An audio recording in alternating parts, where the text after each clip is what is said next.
Hi everyone, so I'm back from what feels like quite a long break. I've been away getting married and on my honeymoon, as some of you might have seen on my Instagram account. Um, so yeah, I just thought I'd post a quick update and sort of say, share how things are going for me.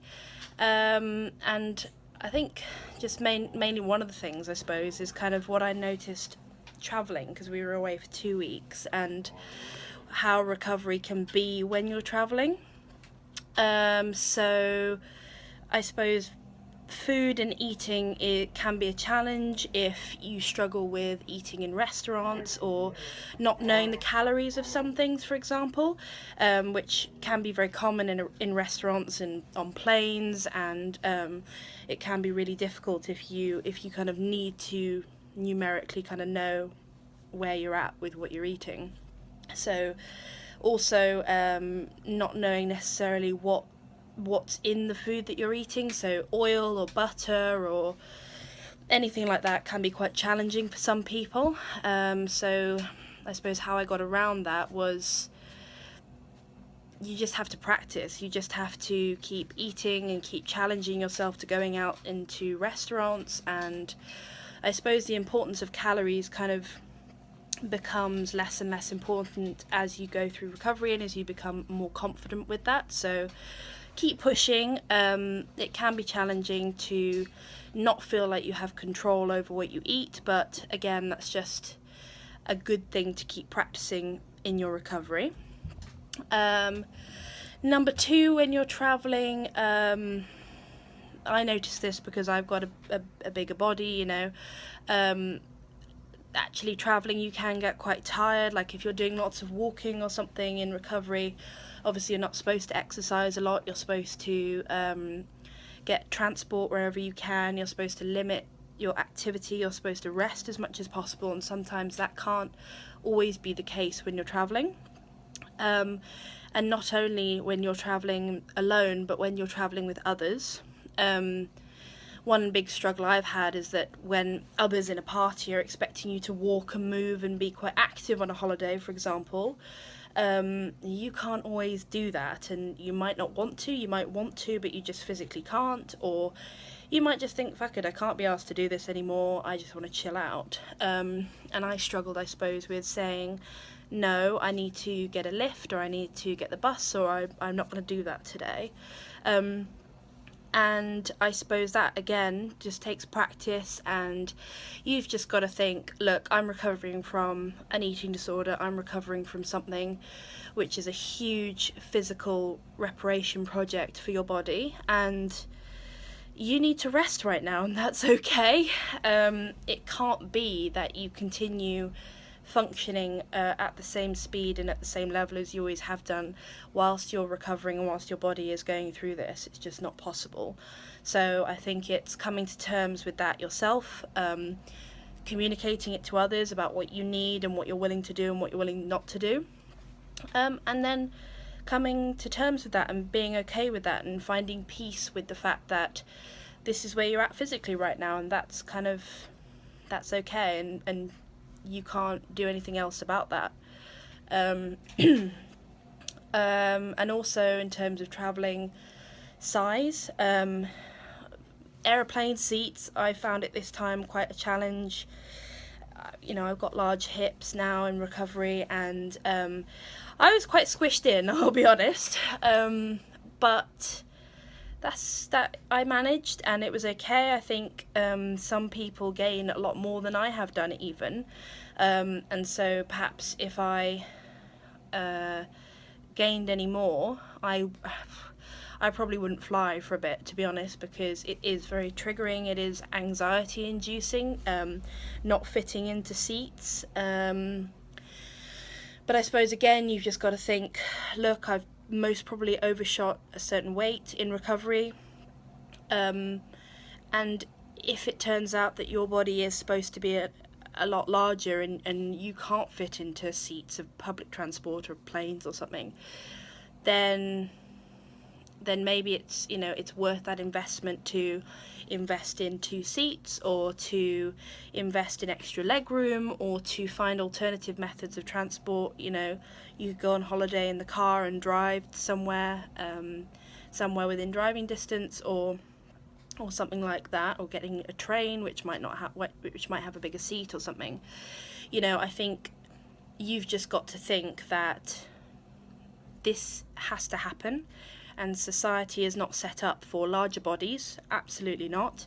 I found this in recovery, and I'm only a size 20, 22 in English sizes.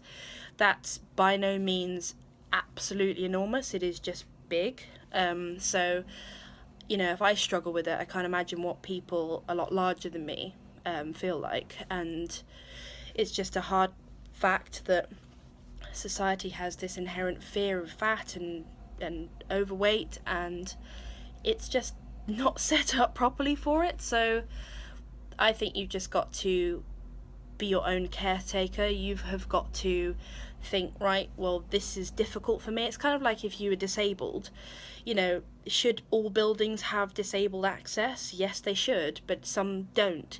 And so you as a disabled person would have to make decisions about where you can go and what you can do, and you know, hopefully society catches up fast enough. You know, it's totally behind in the way that society thinks about overweight, bigger people. You know, it's seen as sinful and gluttonous and something to be abhorred instead of supported or understood or any of those things, particularly in recovery. So that's just yet another thing you have to fight. If you don't have thin privilege, if you're not a normal size in recovery. And I say this like I'm not grossly overweight either, you know, I'm just much bigger, and I still have these issues. So yes, restaurants, travel, what else did I notice? So yeah, tiredness I've mentioned. The enjoyment, you know, I really enjoyed this holiday. It was fantastic to not come back having gained loads of weight and thinking, oh my god, I must go on another diet because I've put on all my weight that I lost when I was on that diet or whatever. I enjoyed eating lots of different types of food. I enjoyed not having to count calories all the time. I enjoyed just eating whatever I want, whenever I wanted. We had Thai food, sushi, Mexican, lots of Mexican because we went to California. And it was just great. It was absolutely fantastic to be able to eat all these different types of foods and not have to worry at all. So that was great. And yeah, I think that's kind of everything I wanted to say, really. And I suppose Friday is my 2-year mark of doing Mini-Maude, or homeodynamic recovery method. I just can't get to grips with saying that. I just always want to say Mini-Maude. And I'm really proud of that. I'm really pleased that I have come this far, and the way I need to sort of interact with the forums that I'm on, and the way that I think about my recovery is completely different now.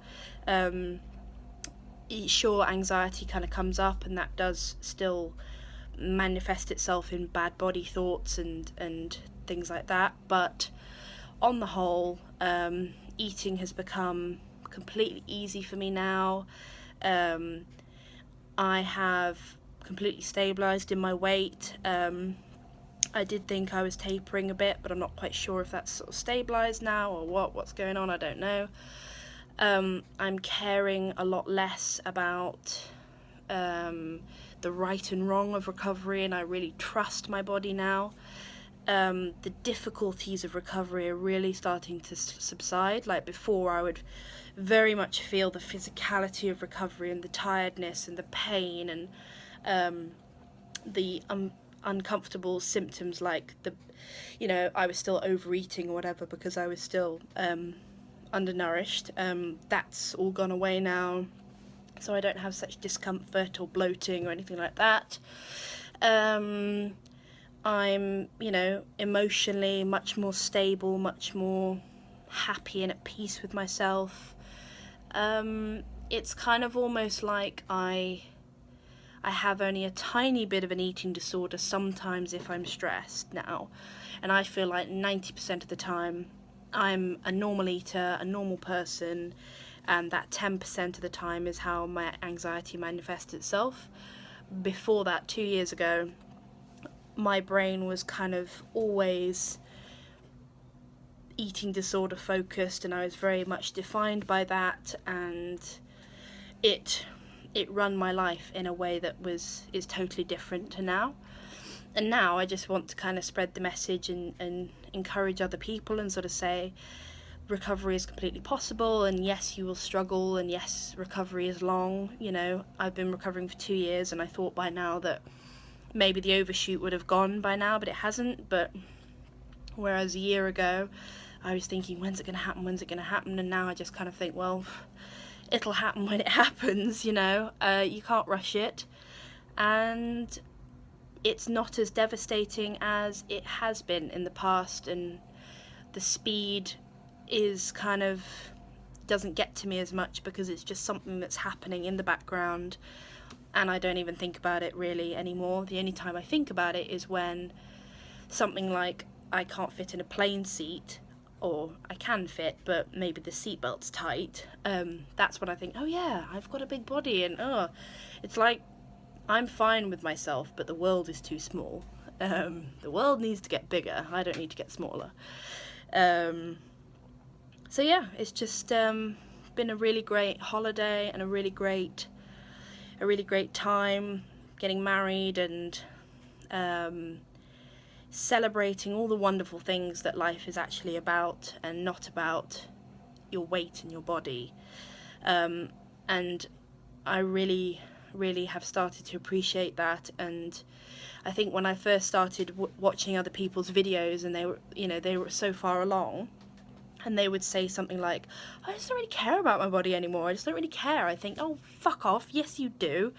But now I actually understand what they were talking about. They were talking about this phase in recovery where it does merge into the background, and you do stop focusing on your weight and your body, and it might come up during very, very big times of stress, but that's it. And I think I guess it's just sort of another phase in recovery where it's just you stop thinking about it as much, which is very strange because literally it was all I thought about all day, every day.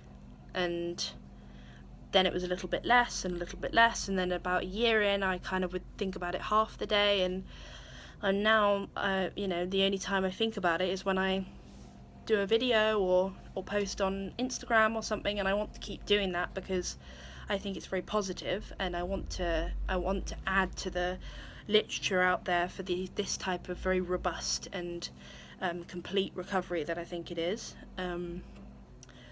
So yeah, just celebrating that stage really, and saying hi. And if you have any ideas of things that you want me to post about or do a video about, I can. I'm also following a lady who's her YouTube videos called YouTube channel's called Damn the Diets, so I really recommend you check her out. And she's done like a day in the life what I eat sort of Wednesday type video, and I think I'm going to do something like that as well, because I think that, as she said, it just adds to this is what normal eaters eat after recovery, okay, and it's a really good thing, so I'm going to add to that too. But if you have any suggestions or anything that you want me to talk about, then just let me know and I can do it. Okay, so have a good day, guys. Bye.